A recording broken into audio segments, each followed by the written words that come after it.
आज हम जिस विषय पर बात करेंगे वो है क्रोध। क्रोध वो भावना है जो हमारे सारे जीवन को घेर कर रहता है। क्रोध को ना उम्र की मर्यादा है, ना ही ज्ञान की। कब, कहां और किस कारण से क्रोध पैदा हो जाए वो कोई नहीं जानता।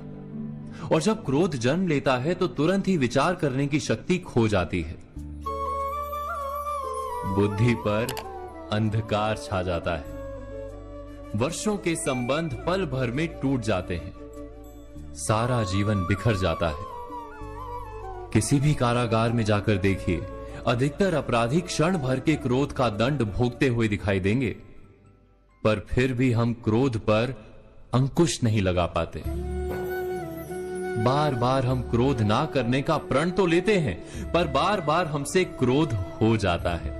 ये क्रोध वास्तव में क्या है, क्यों जन्मता है और क्यों अंकुश में नहीं रहता? उदाहरण के लिए आप एक बालक को देखिए। उसे किसी वस्तु की इच्छा होती है और उस समय अगर उसे वो नहीं मिलती या कोई उसे भयभीत करता है तो वो प्रतिक्रिया देता है। बालक की प्रतिक्रिया क्रोध है, क्योंकि बालक निर्बल है, निसहाय है। बालक अपनों से बड़ों को अपने वजूद का एहसास, अपने अस्तित्व की प्रतीति करवाने का प्रयास करता है क्रोध के माध्यम से। बड़े होने पर भी हम क्या ऐसा ही नहीं करते? क्या क्रोध हमारे भीतर बैठे बालक का प्रतिभाव नहीं?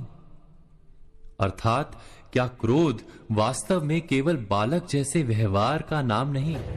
जब अहंकार को घाव होता है, जब भय लगता है, जब कोई वस्तु हमें प्राप्त नहीं होती, तब हमें क्रोध आता है, ठीक किसी बालक की भांति।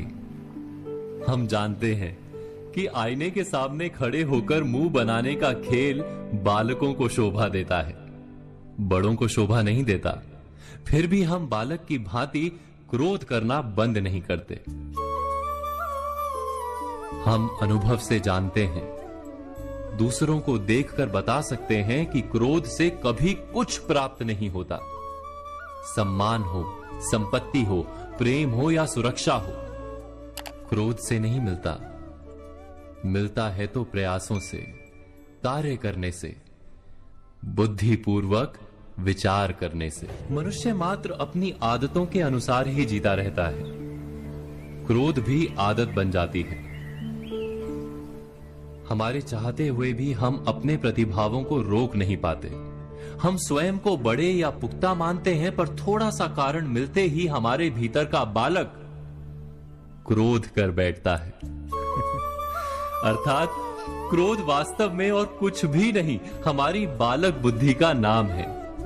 जैसे ही हम इतना स्मरण में रखें कि हम बालक नहीं, बालक जैसा व्यवहार हमें शोभा नहीं देता, वैसे ही क्रोध स्वयं ही बंद हो जाता है।